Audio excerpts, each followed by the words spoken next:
España está viviendo uno de los momentos judiciales más tensos de los últimos años. El fiscal general del Estado, Álvaro García Ortiz, se sienta en el banquillo, acusado de haber filtrado información confidencial.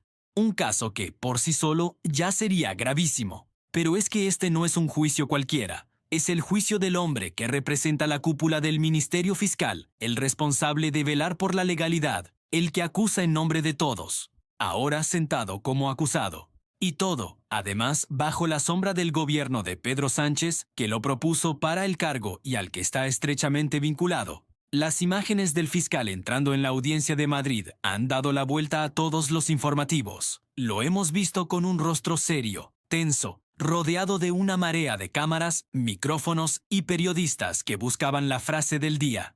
Confío en la justicia, dijo brevemente antes de entrar, sin responder a ninguna pregunta. Una frase simple, casi protocolaria, pero que resuena con una ironía tremenda. El máximo representante de la Fiscalía ahora se pone a merced de la justicia que él mismo dirige. El caso se origina en la presunta filtración de un correo confidencial de una fiscal, María Jesús Valverde, relacionado con una causa muy sensible conocida como el caso Mediador. Según la acusación, García Ortiz habría revelado a la prensa información protegida. ¿Con qué objetivo? Supuestamente, para proteger la imagen del gobierno y de su entorno político en un momento especialmente delicado, justo cuando el caso Coldo y las sospechas de corrupción salpicaban de lleno al PSOE y al exministro José Luis Ábalos. Los hechos son complejos, pero el fondo es claro y directo. Se le acusa de utilizar su altísima posición institucional para influir en la opinión pública, saltándose el secreto profesional y los deberes de confidencialidad que son sagrados para un fiscal general. En palabras de la acusación popular, que es la que lo ha llevado a juicio, el fiscal no puede ser el vocero del gobierno ni su escudo mediático. Este juicio ha despertado un interés político y social sin precedentes. Por primera vez en nuestra historia reciente, un fiscal general en activo se sienta en el banquillo de los acusados, y el contexto no podría ser más explosivo. Lo hace mientras su institución, la Fiscalía, atraviesa una profunda crisis de credibilidad. En las últimas semanas hemos escuchado a jueces, magistrados y asociaciones profesionales denunciar presiones, falta de independencia y decisiones que parecen estar marcadas más por la conveniencia política que por la ley. El gobierno de Pedro Sánchez ha intentado, lógicamente, mantener las distancias, pero la conexión es imposible de ignorar. Fue el propio Ejecutivo quien nombró a García Ortiz en 2022, después de la marcha de Dolores Delgado, que también venía de ser ministra socialista. Ya en su momento, ese nombramiento generó muchas críticas de la oposición y de parte del mundo judicial.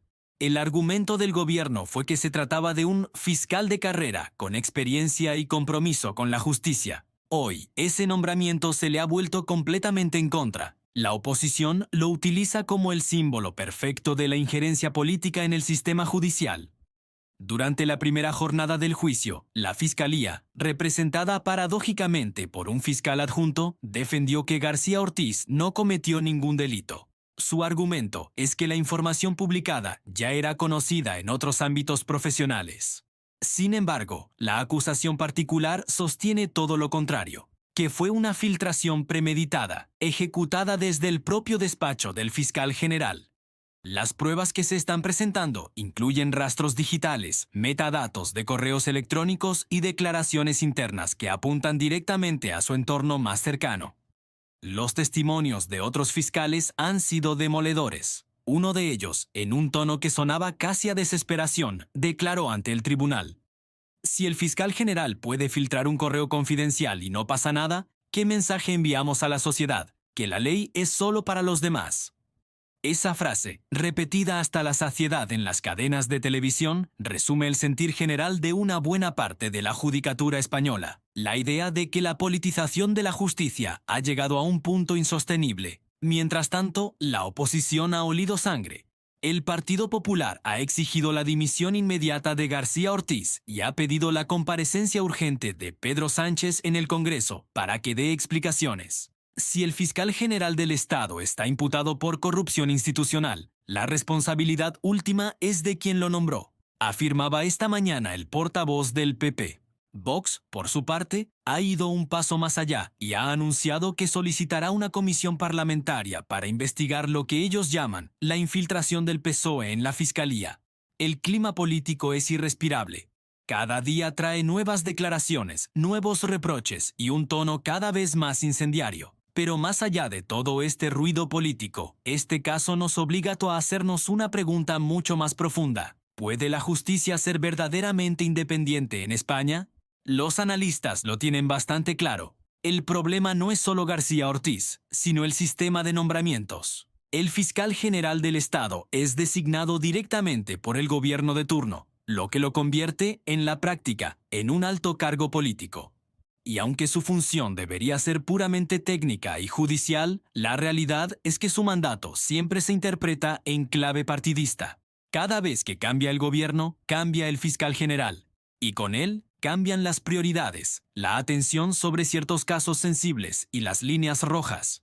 Esa es la gran paradoja de este caso. Incluso si García Ortiz resulta absuelto, el daño institucional ya está hecho. La imagen de la Fiscalía como un órgano independiente queda totalmente en entredicho, y la confianza de los ciudadanos, una vez más, se rompe un poco más. Durante el segundo día del juicio, la defensa del fiscal general intentó restarle gravedad a los hechos. Argumentó que la filtración, si es que existió, no tuvo relevancia pública ni afectó a ninguna causa penal. Pero la acusación insistió en un punto clave. No se trata de la magnitud del daño, sino del principio que se ha vulnerado. Si la ley no se aplica al que representa la ley, entonces la ley deja de tener sentido. El eco de esas palabras ha trascendido los muros del tribunal. Las asociaciones de jueces y fiscales han emitido comunicados muy duros, reclamando una reforma urgente para despolitizar de una vez por todas el Ministerio Fiscal. Y en Bruselas, la Comisión Europea ha vuelto a pedir explicaciones, recordándole a España que debe reforzar las garantías de independencia de su sistema judicial. Una vez más, la imagen internacional de nuestro país se ve empañada por una polémica institucional. Mientras tanto, el fiscal general sigue en su cargo, amparado por la presunción de inocencia y sobre todo por el respaldo del gobierno. Pedro Sánchez ha evitado pronunciarse directamente sobre el juicio, aunque fuentes de Moncloa aseguran que mantiene su confianza total en García Ortiz. Sin embargo, dentro del propio PSOE, algunos empiezan a mostrar una clara inquietud.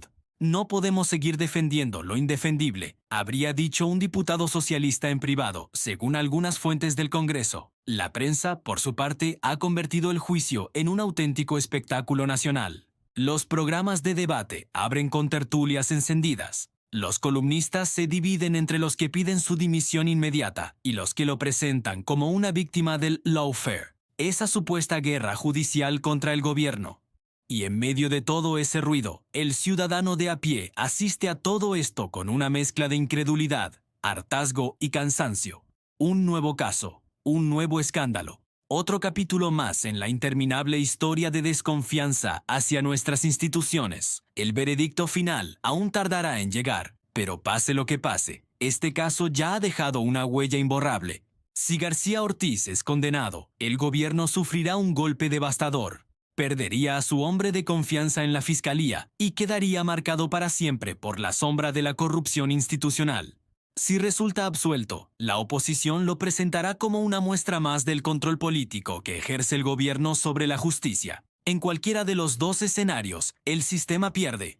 Porque lo que está en juego aquí no es solo el futuro de un hombre, sino un principio fundamental, la separación real entre la justicia y el poder político. Y cuando ese principio se tambalea, toda la estructura democrática se resiente.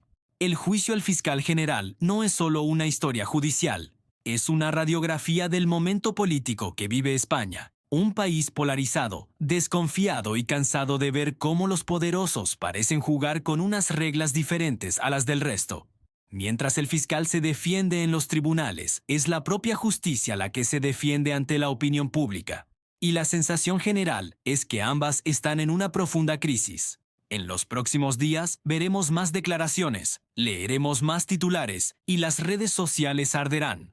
Pero cuando todo este ruido pase, quedará una pregunta flotando en el aire sin respuesta. ¿Quién controla al que debe controlar a todos? Y quizá ahí esté la verdadera raíz del problema. Porque más allá de nombres, partidos o colores, la corrupción institucional no se mide solo en dinero.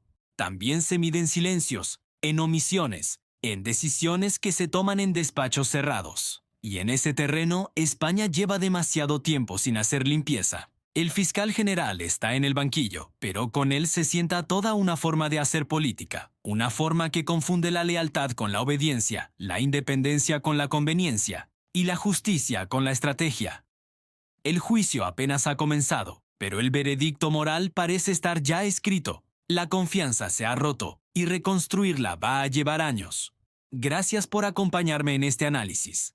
Si quieres seguir informado sobre este y otros temas clave de la actualidad, no olvides suscribirte y activar las notificaciones. Nos vemos en el próximo video.